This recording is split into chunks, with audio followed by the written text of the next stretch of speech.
Hello friends, आज का अपना टॉपिक है जापानीज इंसेफेलाइटिस। चलिए देखते हैं।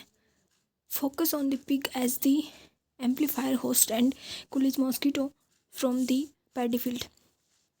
Japanese encephalitis caused by the flavivirus and transmitted by the Culex tritaeniorhynchus mosquito which breed in paddy field. Pigs act as the amplifier host while human are the dead end host. ये देखो, इसमें क्या है कि ये जो Japanese encephalitis है ना, ये एक आरएनए वायरस है। इसका मच्छर है ना, ये कुलिज मॉस्किटो है ना। और जो जो धान के खेत होते हैं ना, ये राइस फील्ड जो होते हैं ना, यहाँ पे ये पनपता है। एग्जाम का ना ये फेवरेट पॉइंट है कि ये डस्ट टू डाउन ये बाइट करता है इसका मच्छर, यानी शाम से सुबह तक ये काटता है, शाम से सुबह तक, डस्ट टू डाउन। और इसका जो ये बर्ड्स होता है ना, ये बर्ड्स के अंदर तो रहता है, पर पिग के अंदर ये मल्टीप्लाई होकर संख्या बढ़ाता है। मतलब पिग के अंदर ये अपनी संख्या बढ़ाता है। और इंसान है ना, इसका सिर्फ डेड एंड होस्ट है। ये डेड एंड होस्ट है, यानी इंसान से ये आगे फैलता नहीं है। लास्ट इंसान से आगे ये इंसान इसको फैलाता नहीं है। और इसमें गोल्ड स्टैंडर्ड टेस्ट है ना, इसमें वो IgM ELISA of the cerebrospinal fluid इसमें टेस्ट करते हैं। यानी सबसे कंफर्म टेस्ट है ना, इसमें CSF का एलाइजा है।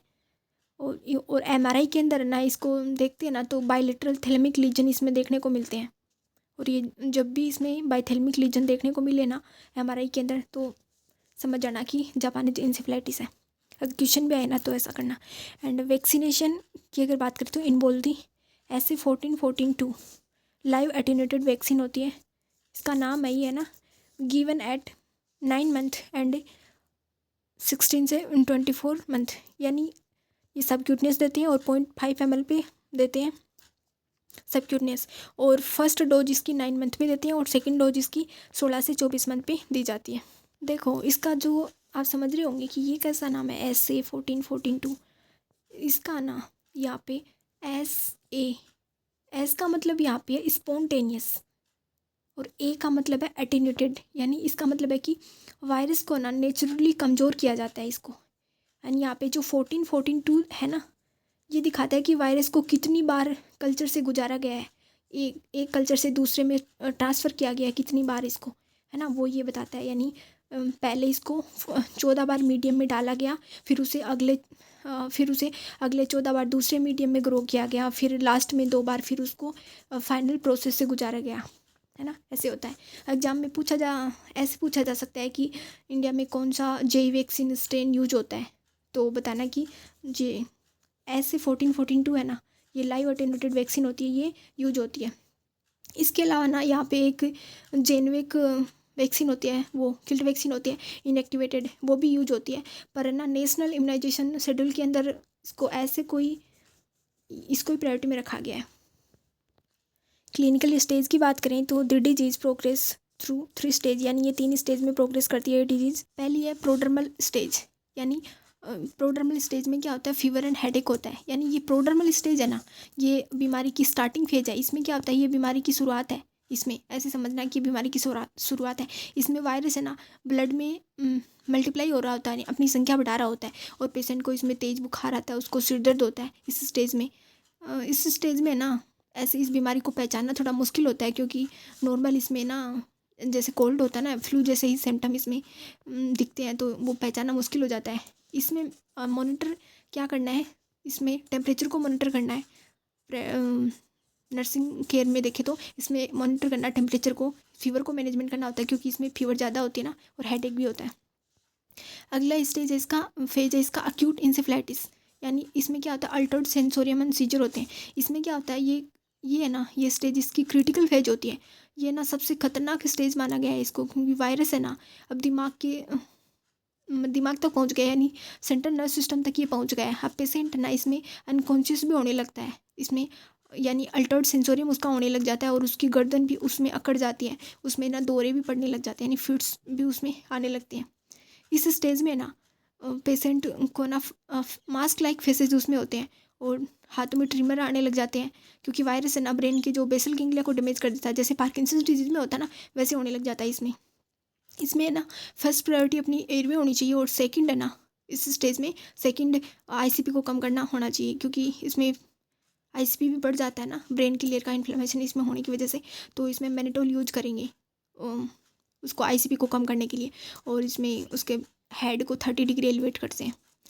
अगली है इसमें थर्ड है इसमें लेट एंड कन्वर्जेंट, इसमें रिकवरी विद डेफिशेंट। इसमें क्या होता है, ये जो स्टेज होती है ना ये रिकवरी या फिर डिसेबिलिटी फेज भी इसको बोल सकते हैं। इसमें क्या होता है, इस फेज में ना बुखार तो उतर जाता है, पर ना दिमाग पर जो चोट पहुंची है ना उसके निशान रह जाते हैं, ऐसे समझो इसको। जैसे ना कई बच्चे या फिर बड़ों में ना हमेशा के लिए उनमें पैरालिसिस हो जाता है कईयों में, और बोलने भी उनको तकलीफ होती है, यानी उनको एफेजिया होता है, और कई बार उनको ऐसे मेंटल डिसेबिलिटी भी उनको हो सकती है, उनके भी शिकार हो सकते हैं वो। इसमें ना रिहेबिलिटेशन के अंदर अपन को फिजियोथेरेपी या स्पीच थेरेपी पर अपन को इसमें केयर के रूप में इस पर जोर दिया जाना चाहिए ना। अगर है ना एग्जाम में पूछा जाए कि जेई का सबसे कॉमन रेजिडुअल इफेक्ट क्या है, यानी बीमारी ठीक होने के बाद में भी उसमें कौन सा ऐसा जो बचा रह सकता है ऐसा इफेक्ट, तो आंसर में आपका होना चाहिए कि न्यूरोलॉजिकल डेफिसिट। उसमें जैसे पैरालिसिस और मेमोरी लॉस हो रहा है ना, ये इसमें होने के ठीक होने के बाद में भी ये इसमें देखने को मिल सकते हैं। इसमें मेडिकल एंड नर्सिंग मैनेजमेंट की बात करें तो मैनेजमेंट इजे सपोर्टिव मैनेजमेंट करना, there is non specific antiviral use IV mannitol इसमें यूज करेंगे आईसीपी को कम करने के लिए, and head of the bed elevated करेंगे 30 डिग्री पे, एंड अवॉइड करना एस्प्रिन को एंड कॉर्टिकोस्टेरॉइड को, प्रायोरिटीज सीजर परक्यूशन। क्योंकि है ना ये जो एस्प्रिन जो है ना वो ब्लीडिंग का रिस्क बढ़ाएगी, और जो स्टेरॉइड है ना वहाँ पे जे का कोई फ़ायदा तो है नहीं, और सीजर के लिए फेंटोइन डाइज़ेपाम इसमें रेडी रखेंगे। यही है इसमें। और इन्वायरमेंटल कंट्रोल इसमें देखें तो implement lethal ovitraps and ultra low violent fogging with malathion. इसमें मालाथियन की फोगिंग की जाती है, इसके अंदर शाम के टाइम में फोगिंग करते हैं। इसमें जो हवा के अंदर जो मच्छर होते हैं ना उनको किल करता है, बाकी पानी के अंदर होते हैं उनको नहीं कर पाता है, इसकी फोगिंग करते हैं। और अगर है ना इसको क्विक रिकॉल के रूप में इस टेबल को देखें, एग्जाम से पहले देख लेना इसको एक बार। इसमें इसका पॉजिटिव एजेंट होता है जेई का फ्लेविवायरस होता है जो आरएनए वायरस है, और इसका वेक्टर जो होता है वो कुलीज ट्राइटेनी ओरिनकस होता है, और एम्पलीफायर इसमें पिग होता है, और एमआरआई का साइन इसमें बायलेटरल थैलेमिक लीजन इसमें देखने को मिलते हैं, और वैक्सीन इसमें लाइव ऐसे 14-14-2 इसमें दी जाती है, और 9 मंथ पे और 16 से 24 मंथ पे देते हैं, सबक्यूटनियस रूट से इसको देते हैं। एंड ड्रग फॉर आईसीपी अगर इसमें बढ़ रहा है तो उसमें मैनिटोल देंगे। आशा करती हूँ आपको समझ आया होगा। Thanks for watching.